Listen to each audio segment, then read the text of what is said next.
नमस्कार, मैं हूं आपके साथ ऋषि शुक्ला। स्वागत है आपका हमारी खास पेशकश चुनावी अखाड़ा में। सियासत का यह अखाड़ा घमासान का सबब बना। मौसम के तल्ख तेवरों के साथ ही सियासी पारा चढ़ा रहा। फिलहाल आज हम आपके लिए लाए हैं कुछ खास सियासी खबरों की चर्चा। इस कार्यक्रम में हम बात करेंगे चुनावी रणनीति, राजनीतिक दलों की उम्मीदें और आकांक्षाएं, साथ ही जनता जनार्दन की अपेक्षाओं की। तो देखिए हमारा यह खास कार्यक्रम चुनावी अखाड़ा।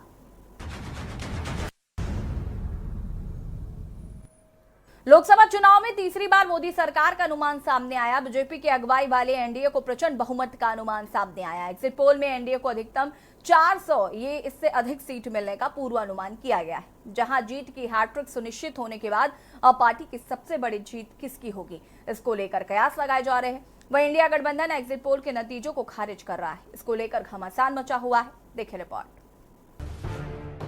क्या होता है एग्जिट पोल?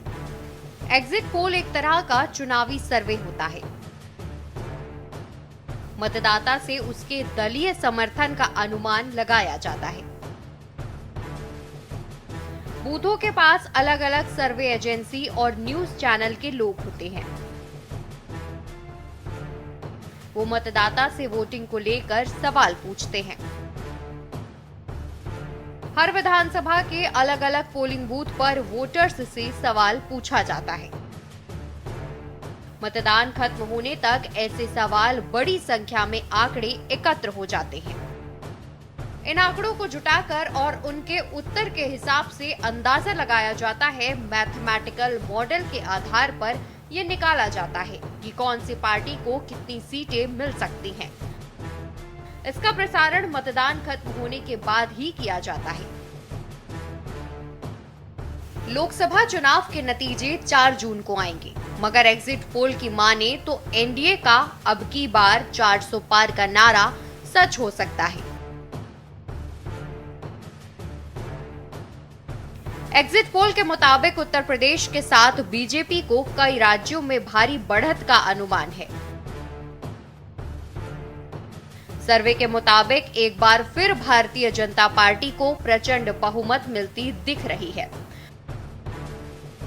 सर्वे में भाजपा के नेतृत्व वाले एनडीए गठबंधन को 361 से 401 सीटें मिलने का अनुमान है। वहीं आईएनडीआईए गठबंधन को कुल 131 से 166 सीटें मिल सकती हैं। बिहार, महाराष्ट्र समेत कुछ राज्यों में बीजेपी की सीटें घट सकती हैं, लेकिन पश्चिम बंगाल, उड़ीसा सहित कई राज्यों में पार्टी को बढ़त मिलती दिख रही है। एनडीए का 2019 का चुनाव परिणाम।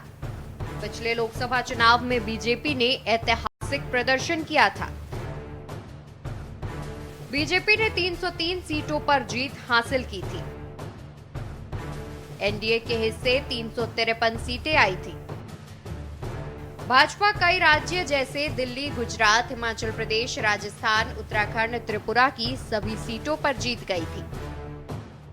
बिहार, कर्नाटक, महाराष्ट्र और पश्चिम बंगाल जैसे राज्यों में भी बीजेपी का प्रदर्शन कहीं ज्यादा बेहतर था। ये एग्जिट पोल है, 350 नहीं, भारतीय जनता पार्टी 400 पार जाएगी एनडीए के साथ, और अकेली बीजेपी 370 पार जाएगी। ये मैं नहीं कह रहा, ये देश कह रहा है। अब की बार 400 पार। मोदी जी के प्रति जो विश्वास है वो अभूतपूर्व है, इसलिए हम 400 पार करेंगे।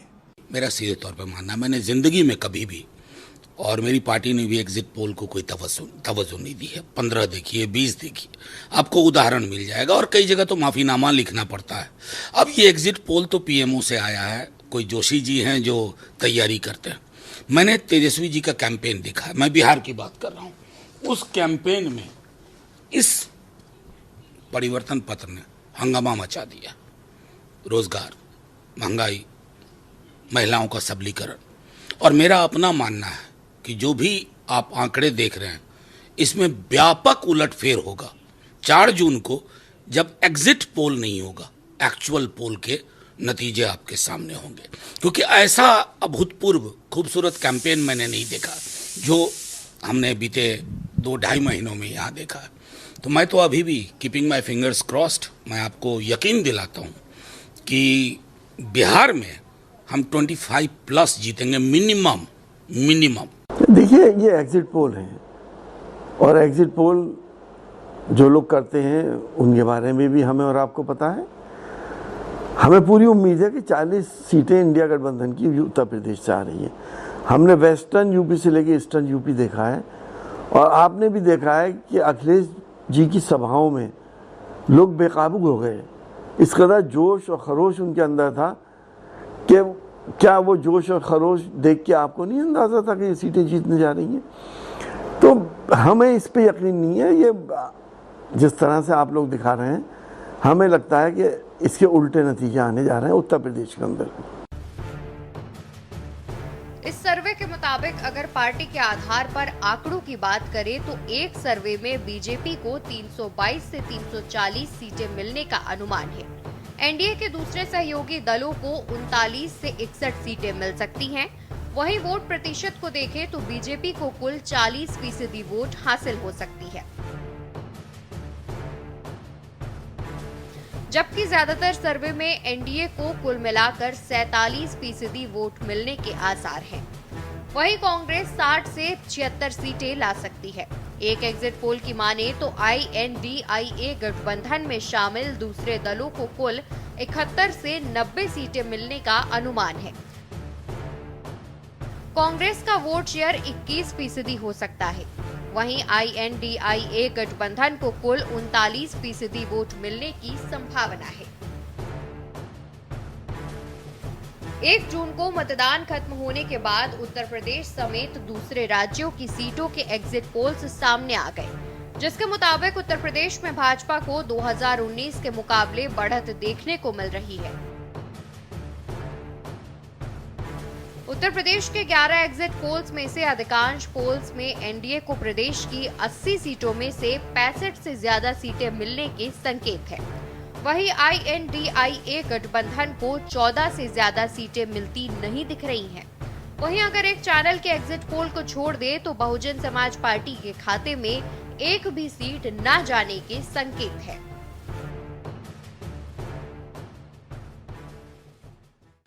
देखिए, ये एग्जिट पोल के जो नतीजे आए हैं, ऐसे नतीजे कई बार कई राज्यों के बारे में आए हैं जो गलत साबित हुए हैं। और मुझे लगता है कि सारी पार्टियों को और सारी पार्टी के कार्यकर्ताओं को मतगणना पर ध्यान देना चाहिए। ये कहीं ना कहीं देश को और देश की जनता को भ्रमित करने का एग्जिट पोल है। और ऐसे कई उदाहरण आपको मिलेंगे। 2004 में जब इंडिया साइनिंग का नारा दिया गया था, उस वक्त सारे एग्जिट पोल गलत साबित हुए थे। सब ने बीजेपी को जिताया था और बाद में बीजेपी बुरी तरीके से हारी। अगर मैं दिल्ली की बात करूं, पंजाब की बात करूं, पंजाब में किस चैनल ने हमें 92 सीट दी थी, किस एजेंसी ने हमें 92 सीट दी थी, लेकिन प्रचंड बहुमत से पंजाब में हमारी सरकार रही। दिल्ली के मामले में 2013 में हमको 0 से 6 सीट दी जा रही थी, हमारी 28 आई। 2015 में हमें मैक्सिमम 22 सीट 25 सीट दी जा रही थी, हमारी 67 सीट आई। तो अब मैं आपको एक अभी जो 21 में बिल्कुल लेटेस्ट जो चुनाव हुआ है वो थोड़ा सा आपको आपके दर्शकों के लिए बताना चाहूँगा, और ये बहुत इंपॉर्टेंट है। देखिए, ये बंगाल है। बंगाल में 2021 का जो एग्जिट पोल आया है, उसमें एक चैनल ने 121 सीट दी, दूसरे ने 148 दी, तीसरे ने 115 दी, चौथे ने 185 दी, पांचवें ने 132 दी, छठवें ने 115 दी, सातवें ने 160 सीट दी, आठवें ने 192 सीट दी, नौवें ने 185 सीट दी, 10वें ने 135 सीट दी। ये आपके सामने आंकड़ा। हमारा जो अनुमान है कि हम विद टीएमसी हम 300 के करीब सीटें जीतेंगे और इंडिया सरकार बनाएगा। मुझे लग रहा है कि जो प्री पोल सर्वे थे, जो पहले शुरुआती चरण में जो ये अलग अलग ऑर्गेनाइजेशंस ने जो सर्वेक्षण किए थे, ये करीब करीब उन्हीं को मेंटेन कर रहे हैं। और 2.5 महीने के चुनावी अंतराल में जो परिवर्तन आया है जनता के मानस में, जो बदलाव आया है, जिस तरीके से पहले चरण में परिवर्तन की हवा जरा धीमी थी, लेकिन धीरे धीरे वो ताकत बर होती गई, परिवर्तन की चाह बढ़ती गई और खुल करके लोग परिवर्तन की बात करते गए, तो वो सब चीजें रिफ्लेक्ट होंगी। यूपी में 2019 में किस दल को कितनी सीटें मिली? भाजपा 62, सपा 5, बसपा 10, अपना दल एस 2, कांग्रेस 1। एग्जिट पोल को सही बताना चुनौती। देखा जाए तो बड़े और विविधतापूर्ण देश में एग्जिट पोल को सही बताना भी एक चुनौती है। हालांकि विपक्ष ने एग्जिट पोल को खारिज कर दिया है और उसके जारी होने से पहले पूर्व निर्धारित कहा था। 19 अप्रैल से शुरू हुए 7 चरणों के चुनाव में लगभग 1 अरब लोग मतदान करने के पात्र थे और कई हिस्सों में भीषण गर्मी में चुनाव हुए। इसमें कोई शक नहीं कि 7 चरणों में होने वाले इस मतदान के दौरान चुनाव आयोग को कई तरह की चुनौतियों का सामना करना पड़ा। देखा जाए तो ये चुनाव ऐसे समय कराए गए जब देश का ज्यादातर हिस्सा भीषण गर्मी की चपेट में रहा। इस तथ्य को जितनी अहमियत मिलनी चाहिए थी उतनी न देते हुए आयोग ने 6 सप्ताह की अप्रत्याशित रूप से लंबी मतदान प्रक्रिया निर्धारित कर दी। एग्जिट पोल कितने विश्वसनीय? आपको बता दें कि एग्जिट पोल लोगों से बातचीत पर आधारित होता है। वोटिंग के बाद पोलिंग स्टेशन के बाहर मतदाताओं से उनकी राय पूछी जाती है कि उन्होंने किस पार्टी को वोट दिया। इसके अलावा वोटर्स से प्रधानमंत्री के रूप में उनकी पसंद, चुनाव के मुद्दों को लेकर भी उनकी राय पूछी जाती है। एक्सिस माई इंडिया ने सभी 543 लोकसभा क्षेत्रों में लोगों से बातचीत के आधार पर ये डेटा तैयार किया है। इसमें 5,81,000 से ज्यादा लोगों से उनकी राय ली गई। इसके पीछे मकसद निश्चित रूप से मतदान प्रक्रिया को यथासंभव शांतिपूर्ण, निष्पक्ष और विश्वसनीय बनाए रखना था। लेकिन इस वजह से नेताओं, कार्यकर्ताओं और मतदाताओं में चुनावों को लेकर दिलचस्पी बनाए रखना मुश्किल होता गया। कम मतदान प्रतिशत के पीछे एक वजह ये भी मानी जा रही है। गर्मी से बेहाल बहुत सारे लोग मतदान के लिए बूथ तक नहीं पहुंचे। चूंकि ज्यादातर वोटरों को वोट देने के लिए बूथ तक जाना होता है और अनुभव बताता है कि ये हमेशा आसान नहीं होता। इसलिए इसका ध्यान रखने की जरूरत होती है कि जहां तक हो सके वोटरों के घर से बूथ की दूरी ज्यादा ना हो। लेकिन राजधानी दिल्ली की ही बात की जाए तो यहां की 7 संसदीय सीटों में बूथ की संख्या 2019 के मुकाबले कम रखी गई थी। वो भी तब जबकि मतदाताओं की संख्या में 9 लाख का इजाफा हो चुका था। जाहिर है ऐसे में खास तौर पर बुजुर्ग मतदाताओं के लिए वोट देने जाना थोड़ा और मुश्किल हुआ। भारत जैसे बड़े और विविधतापूर्ण देश में अगर चुनाव विश्वसनीय माने जाते रहे हैं तो इसका श्रेय चुनाव आयोग को ही जाता है। सहज और शांतिपूर्ण सत्ता हस्तांतरण के पीछे सबसे बड़ा फैक्टर है इस प्रक्रिया पर मतदाताओं का विश्वास। इस विश्वास को मजबूती मिलती है आंकड़े समय पर जारी होते रहने से। ध्यान रखना चाहिए कि सूचनाओं का अभाव संदेह को जन्म देता है। देखा जाए तो चुनाव आयोग के लिए सबसे मुश्किल होता है विभिन्न पार्टियों के नेताओं से चुनावी आचार संहिता का पालन कराना। अक्सर पार्टियों का नेतृत्व आयोग के नोटिसों को पर्याप्त महत्व नहीं देता। इन नोटिसों और दिशा निर्देशों को अदालतों में चुनौती भी दी जाती है। जो बात चुनाव आयोग के पक्ष में जाती है वो ये है कि आयोग अपने सख्त रुख पर अडिग रहा और पक्ष विपक्ष की चिंता किए बगैर आचार संहिता के उल्लंघनों पर त्वरित प्रतिक्रियाएं देता रहा। आयोग को भविष्य में इन बातों का ध्यान रखना चाहिए क्योंकि उसके निष्पक्ष रहने जितना ही जरूरी है उसका निष्पक्ष दिखना। चुनाव आयोग अगर इन मुद्दों पर भी गंभीर रहे तो चुनाव की गुणवत्ता और स्ट्रॉन्ग होगी। फिलहाल तो मतदाताओं का मत ईवीएम के पिटारे में बंद है जो 4 जून की सुबह ही खुलेगा और तब ही इन चुनावी पूर्वानुमानों की सत्यता का पता लगेगा। मल्लिकार्जुन खड़गे का बड़ा दावा।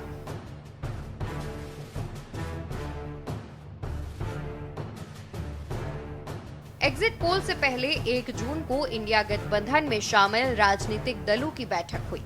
इस बैठक के बाद कांग्रेस अध्यक्ष मल्लिकार्जुन खड़गे ने दावा किया कि INDIA गठबंधन को 295 से ज्यादा सीटों पर जीत मिलेगी।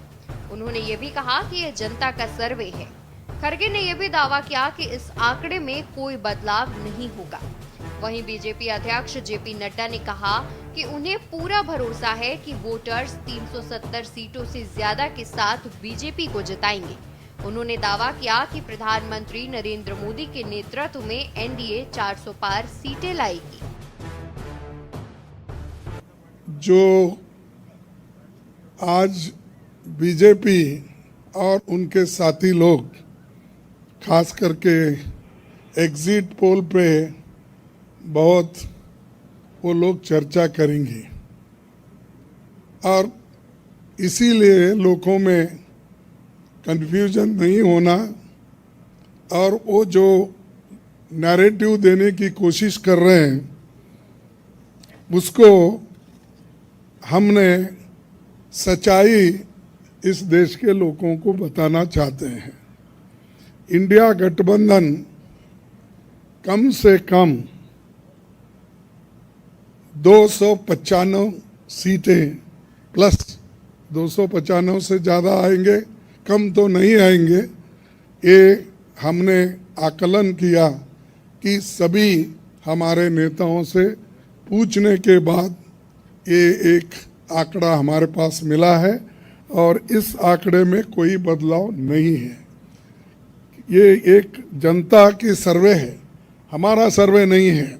जो जनता ने सीधा हमारे को कहा है और हमारे नेताओं को जो इन्फॉर्मेशन दिया है, ये इन्फॉर्मेशन पहुंचाया है, उस आधार पर ये हमने आज आप लोगों को बता रहे हैं।